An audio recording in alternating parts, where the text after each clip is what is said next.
Música y pintura, artistas plásticos graficando discos y carteles, cantautores que además de su poesía y sus melodías dejan constancia de su obra en las carátulas de los vinilos y los CDs.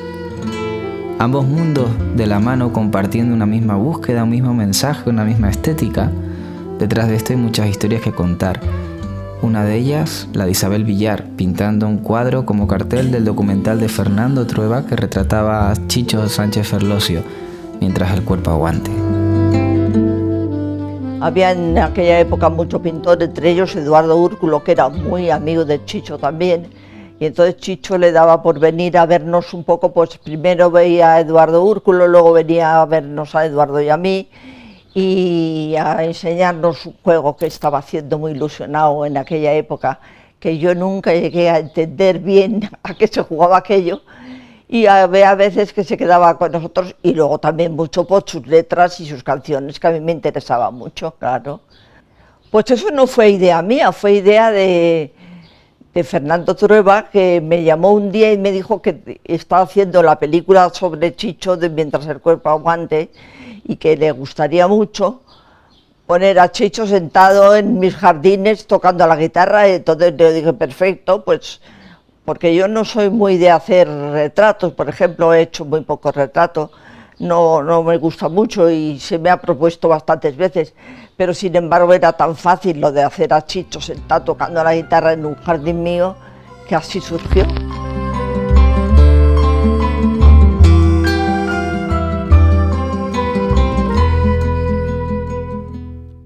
El inventor de las portadas de discos es un hombre americano que se llamaba Alex Steinway. Es una figura bastante desconocida, pero hay que hablar de él, ¿no? Porque él hace la primera portada, que es una portada en el año 1940 de un artista de Columbia, que era la orquesta de Richard Rogers, y entonces ellos giraban y tocaban en Nueva York en un club, en un teatro que se llama el Teatro Imperial, en la calle 45, en el oeste de la calle 45, y entonces Alex Steinway fue allí, le gustó la marquesina con el título de Richard Rogers and His Orchestra y tal, hizo un dibujo de aquella marquesina y esa es la primera portada de la historia de la música, ¿no? ¿Cómo se traslada eso a España? Bueno, pues los primeros son artistas relacionados con el folclore, la copla, León y Quiroga, el flamenco, y curiosamente ahí ya hay una serie de portadas que tienen una relación con el academicismo, con el regionalismo. Romero de Torres, gente así, son utilizados para hacer algunas portadas de estos artistas que tienen una unión lógica con el momento social y político que se vive en España. En los años 60 empieza el movimiento de los cantautores, ¿no? Y ahí es donde realmente hay una unión entre la música y el arte plástico, ¿no? Y los pintores y los cantantes. Y una cosa muy curiosa, ¿no? Los cantantes son perseguidos por Franco, pero los pintores no. Entonces, el papel fundamental yo creo que lo hace la Nova Cançó, ese movimiento de reivindicación, de afianzamiento cultural del catalanismo, ¿no?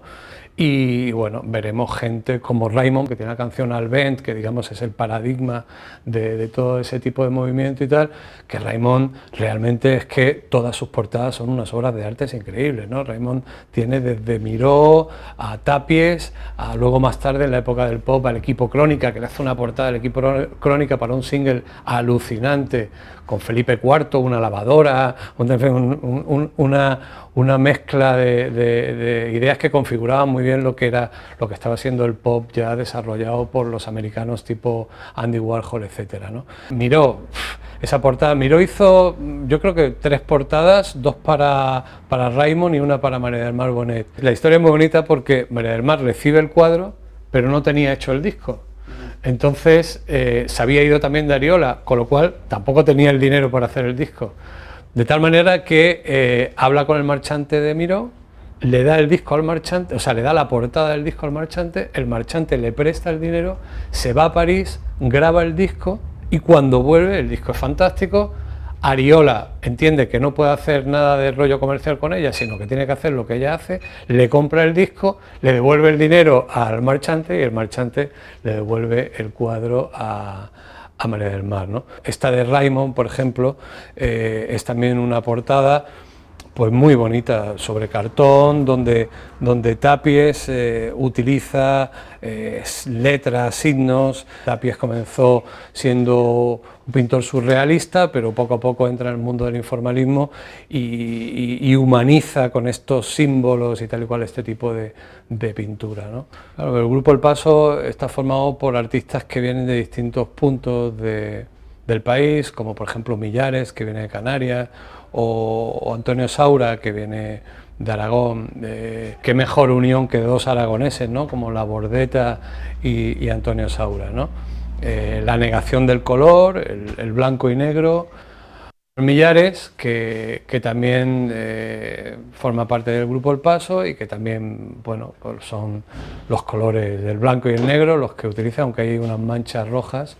Volvemos a ver la unión entre el artista y su localidad, es decir, los abandeños, grupo folclórico canario donde los haya. Manuel Millares, artista canario donde los haya. Adolfo Celdrán, grandísima portada de Juan Genovés, ¿no? Yo creo que es una de las portadas más brutales de la música española realizada por un artista plástico, ¿no? Es el año 1970, es el proceso de Burgos y vemos la mirada de alguien dentro de una cárcel, de esos hombrecillos corriendo hacia ningún sitio, ¿no? Que muestra esta portada de Adolfo Celdrán. Juan Genovés en esa época firma además con la Marlboro y tuvo cierto miedo al hacer esta portada. Pensaba que la gente de Marlboro no se lo iba a permitir, pero finalmente no pusieron ningún problema y finalmente yo creo que la obra de Genovés está relacionada permanentemente con esos hombrecillos que plasma. Poetas en Nueva York. Esta es una portada donde Úrculo, pues yo creo que sitúa a uno de sus hombres errantes en busca de la libertad en Brooklyn, mirando hacia el centro de Manhattan. Y bueno, creo que es una portada que ha sido muy significativa porque Leonard Cohen, por ejemplo, dijo maravillas de esta imagen, se identificaba totalmente con su look y con su ciudad, ¿no? Podríamos hablar también de Arroyo, podríamos hablar, cómo no, de Gordillo, el gran inspirador de la siguiente generación, que es la nueva figuración madrileña, donde pues ya ahí hay una relación con los pintores y los músicos total, porque es que ya están en el Rocola los músicos tocando y los pintores debajo con un whisky. Es que luego cuando acaba se van a casa de Guillermo Pérez Villalta o a casa de Navarro Vanderberg y se toman una copa, Santiago Serón de Radio Futura y el pintor, en fin, bueno,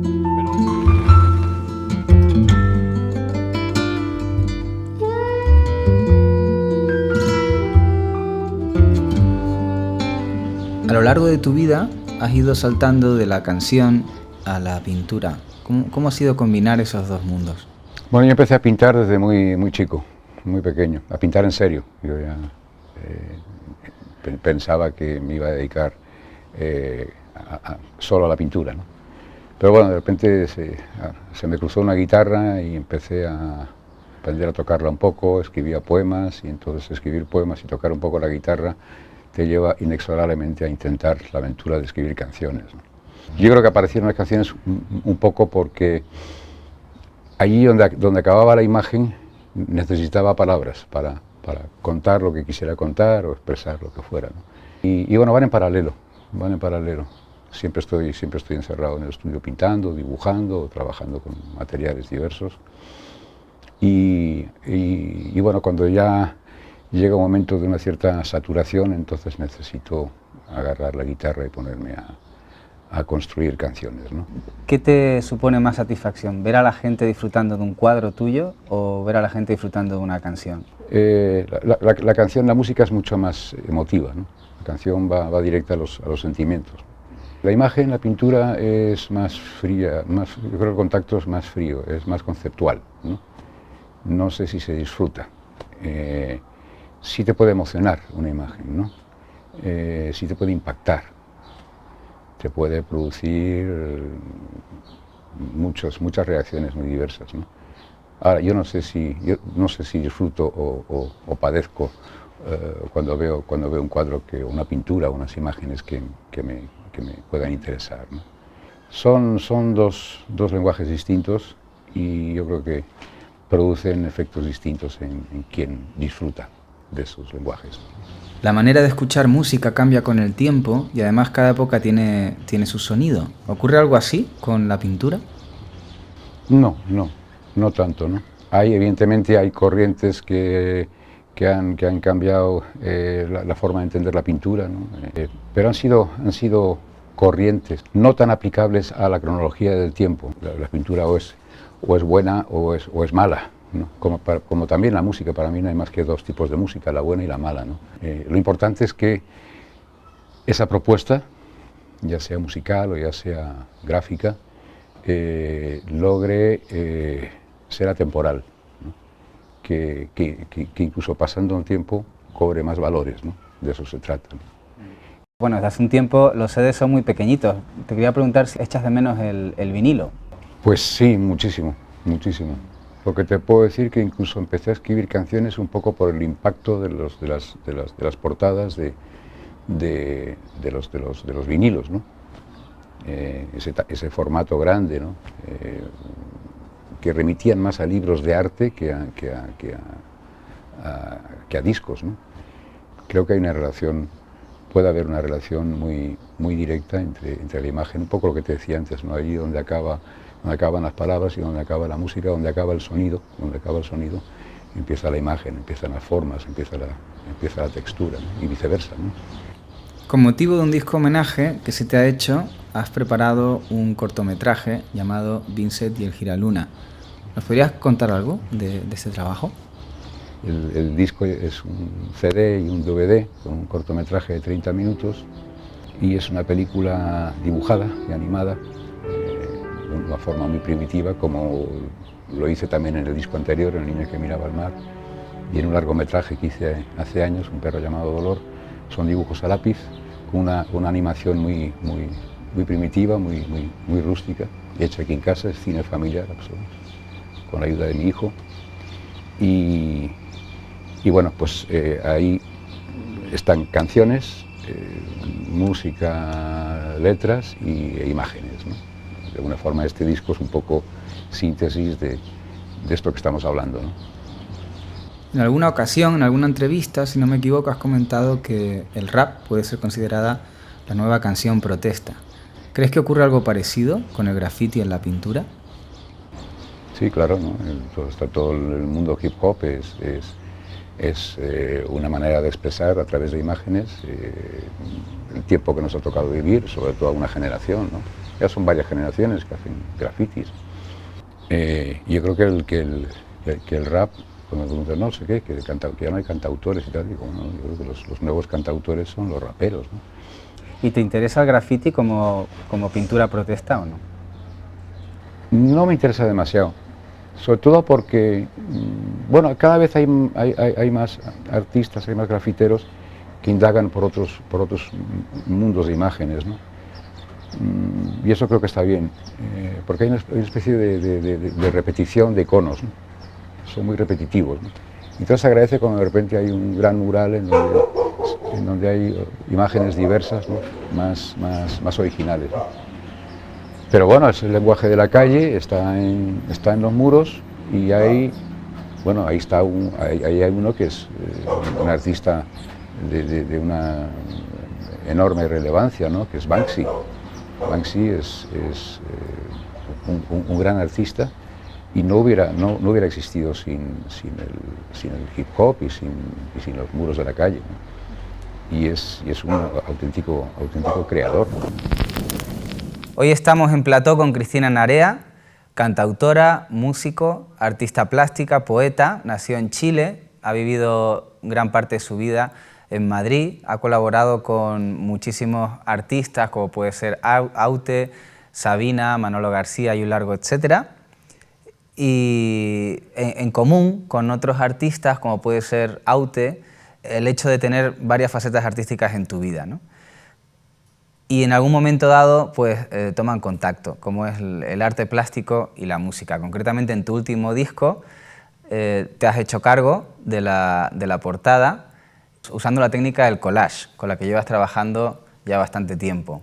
Bueno, tener esta relación, este hilo que tú dices con el gran e inmenso creador que es Luis Eduardo Aute, con quien tengo el placer además y el regalo de compartir escenario hace muchos años.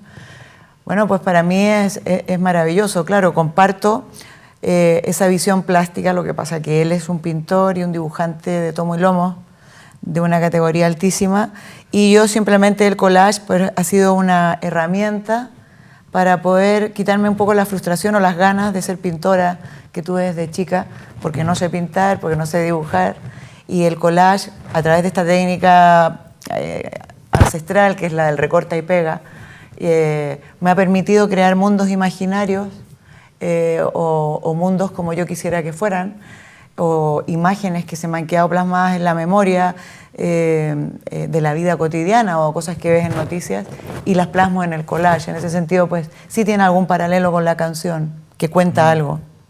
Hablarnos de tu disco, de tu último disco, a nivel musical. Bueno, Huesos de Mar ha sido todo un empeño de buscarme, de reencontrarme, porque yo, como decía, nací en Chile, pero tengo esta cosa del mestizaje muy metida en vena, porque he viajado mucho, he conocido muchas cosas, tengo como dos mundos paralelos y conviven dentro de mí y a través del paso de los años empiezo a necesitar o he necesitado una cierta identidad de dónde vengo. ¿Soy sudamericana? ¿Soy sudaca o soy de la península? En fin, esta serie de búsquedas o de preguntas casi adolescentes, nunca es tarde. Para mí llegó el momento y a través de la música intenté fusionar lo que es el folclore, el sonido de la raíz, sudamericana, latinoamericana, en concreto el folclore chileno, desde la canción de autor, que es la que yo vengo practicando de hace años. Y con ese rollo que yo le pongo, pues esa armonía un poco yacera y esa impronta rockera, bueno, en fin, con esa fusión, ¿no? Eso es Huesos de Mar, un poco resumido. Hace poco has presentado una exposición llamada Colibrí, sí. Con una colección de collage. Sí, los colibrí, bueno, colibrí es un pájaro, es un pajarillo muy particular que creo que es algo así como el pajarito que tiene mayor cantidad de pulsaciones. Para su tamaño tiene el corazón, un corazón con un movimiento, con un funcionamiento espectacular.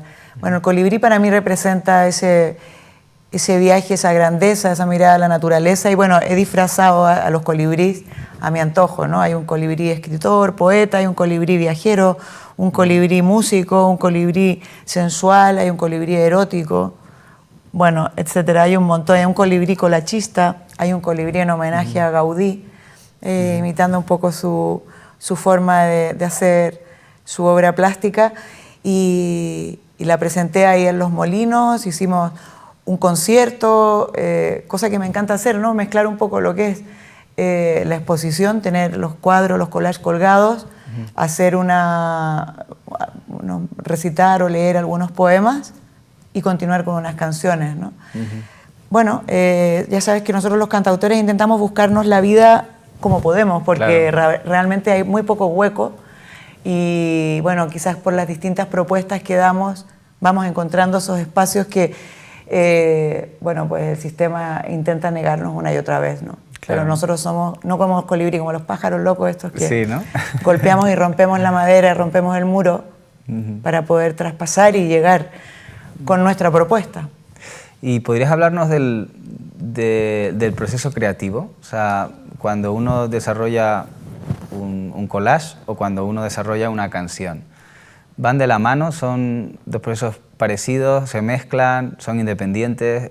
¿Es como un pluriempleo? Yo lo único que tengo claro a día de hoy es que es una responsabilidad más que otra cosa. Porque para mí, por ejemplo, hacer collage es algo absolutamente lúdico. Me lo paso pipa, me lo paso bomba.